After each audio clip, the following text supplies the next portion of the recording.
Power department के नाते से वर्षों से एक परंपरा रही है कि जितने देश भर में स्टेट्स के पावर मिनिस्टर्स होते हैं उन सब की एक एनुअल कॉन्फ्रेंस होती है। कोई मंत्री, लेकिन इस बार हमने अपनी एनुअल कॉन्फ्रेंस करते हुए ये तय किया था कि वर्ष भर में देश भर की कुछ रीजनल कॉन्फ्रेंस करेंगे। तो आज उसी क्रम में चौथी रीजनल कॉन्फ्रेंस ये हुई है। इससे पहले सिक्किम में हुई थी, मुंबई में हुई, बेंगलोर में हुई और आज ये चौथी कॉन्फ्रेंस नॉर्थ वेस्ट की ये जो कॉन्फ्रेंस है 10 राज्यों ने इसमें अपनी उपस्थिति कराई है, जिसके अंदर हरियाणा, पंजाब, चंडीगढ़, राजस्थान, दिल्ली, उत्तर प्रदेश, उत्तराखंड, हिमाचल प्रदेश, जम्मू कश्मीर, लद्दाख, इन सब प्रदेशों के प्रतिनिधि, कई प्रदेशों के केवल अधिकारी आए थे, कुछ प्रदेशों के हमारे मंत्री भी थे, जैसे कुछ प्रदेशों के मंत्री आए थे, कुछ जगह से अधिकारी आए थे, जैसे हमारे हरियाणा से अनिल विज जी पावर मिनिस्टर हैं, पंजाब से हमारे मंत्री स्वयं यहाँ आए हैं, इसी प्रकार से राजस्थान के मंत्री आए थे, दिल्ली के मंत्री थे, उत्तर प्रदेश के मंत्री थे, उत्तराखंड के मंत्री थे, हमारे जम्मू कश्मीर के मुख्यमंत्री स्वयं एनर्जी मिनिस्टर हैं, लेकिन उनके स्थान पर उनके एक मंत्री आए थे। इसी प्रकार से कुछ प्रदेशों के अधिकारी भी आए थे।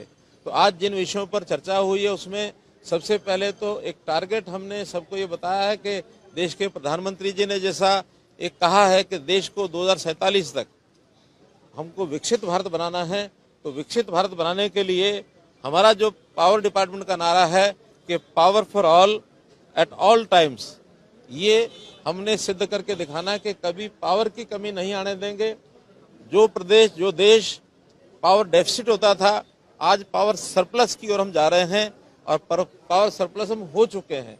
उस हिसाब से हर प्रदेश की क्या क्या स्थितियां हैं, क्या क्या समस्याएं हैं, क्या क्या उनके सुझाव हैं, जनरेशन किस प्रकार से बढ़ाई जा सकती है, ट्रांसमिशन में क्या क्या काम और किया जा सकता है, डिस्कॉम में क्या क्या कठिनाइयां हैं, कुछ नए आयाम भी, उसकी खुल करके चर्चा होती है।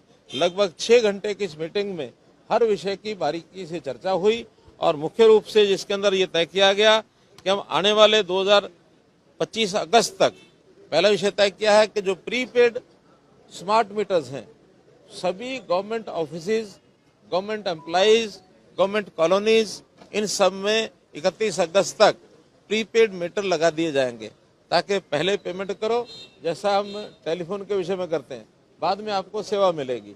इसको बाद में और भी समाज के बाकी कंज्यूमर के ऊपर भी लागू किया जाएगा। और मैं समझता हूँ इसमें जो हमारे कमर्शियल, इंडस्ट्रियल और हाई लोड कंज्यूमर्स हैं, सेकंड फेज में उनको लिया जाएगा, उसके बाद बाकी और मीटर्स को लिया जाएगा। इसी प्रकार पीक डिमांड एक ऐसा विषय होता है जिसके हिसाब से हमको पावर की सप्लाई, इसको ध्यान करना होता है। पीक डिमांड सामान्यतः गर्मी के दिनों में आता है। पिछले वर्ष 2024 में पीक डिमांड जो थी 250 गीगावाट की ये आई थी। इस बार ऐसा अनुमान लगाया जा रहा है कि हम कभी भी 269 गीगावाट तक भी हमारी डिमांड हो सकती है, जिसके लिए हमारी तैयारी है कि जनरेशन उस समय तक उतनी पूरी रहेगी, कोई कमी नहीं आएगी, ऐसा मैं मानकर चलता हूं।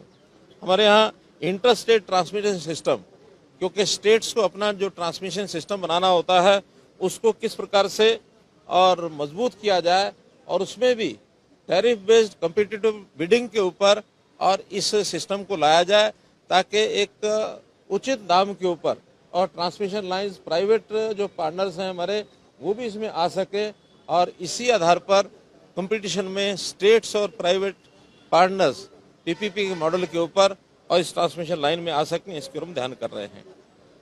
जहां तक इंफ्रास्ट्रक्चर की कुल मिलाकर इन्वेस्टमेंट का विषय है, इन्वेस्टमेंट सारे देश भर में 2032 तक ऐसा अनुमान है कि 45 लाख करोड़ रुपए की इन्वेस्टमेंट होने वाली है।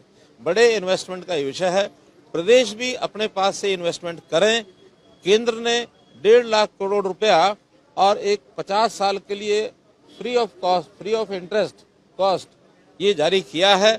इस इंफ्रास्ट्रक्चर के लिए उस पैसे का स्टेट्स उपयोग करें, ऐसा सबको बता दिया गया है। सभी राज्यों के लिए 1.5 लाख करोड़ रुपया ये कॉस्ट यानी फ्री ऑफ इंटरेस्ट कॉस्ट 50 साल के लिए ये लोन दिया जाता है, जिसमें स्टेट्स अपने ढंग से उसको उपयोग करेंगी। तो उसके लिए पावर की लाइंस के लिए भी उसका उपयोग किया जा सकता है, ऐसी जानकारी इनको दी है सबको। पावर परचेज कॉस्ट ये किस प्रकार से हम कम करें और लोगों को बिजली सस्ती कैसे मिले, इसके लिए कंपटीशंस में सब लोग आकर के अपने काम को करें। और इसमें एनर्जी एफिशिएंसी कि हम उतनी ही पावर से ज़्यादा अप्लायंसेस को ज़्यादा उपयोग हम कैसे कर सकते हैं, उसके नॉर्म्स बनाए गए हैं, वो भी सब बता दिए गए हैं। इसी प्रकार डिस्ट्रीब्यूशन लॉसेज ये बहुत ज़्यादा जिन प्रदेशों में है उनको आगाह किया गया है कि डिस्ट्रीब्यूशन लॉसेज को कम करें। ऑन एवरेज नेशनल लेवल पर 16% ये AT&C लॉसेज हैं, लेकिन कुछ प्रदेशों के आज भी 17%, 18%, 20% तक भी हैं। वो कैसे अपने लाइन लॉसेज को कम करें, कैसे अपने स्मार्ट मीटर लगाएं, बिजली की चोरी रोकें, इससे भी हमारे डिस्कॉम्स मजबूत होंगे तो बिजली की व्यवस्था और अच्छी बनेगी। ग्रीन एनर्जी कॉरिडोर्स अब देश में एक ये भी हमें प्रतियोगिता करनी पड़ेगी कि हम रिन्यूएबल एनर्जी को कितना ज़्यादा लागू कर सकते हैं, पैदा कर सकते हैं और लोगों को सप्लाई कर सकते हैं। 2014 में जो हमारा ग्रीन एनर्जी का शेयर था वो 32% था, आज 49% तक पहुंच गया है। बहुत जल्दी हम 50% पार करने वाले हैं।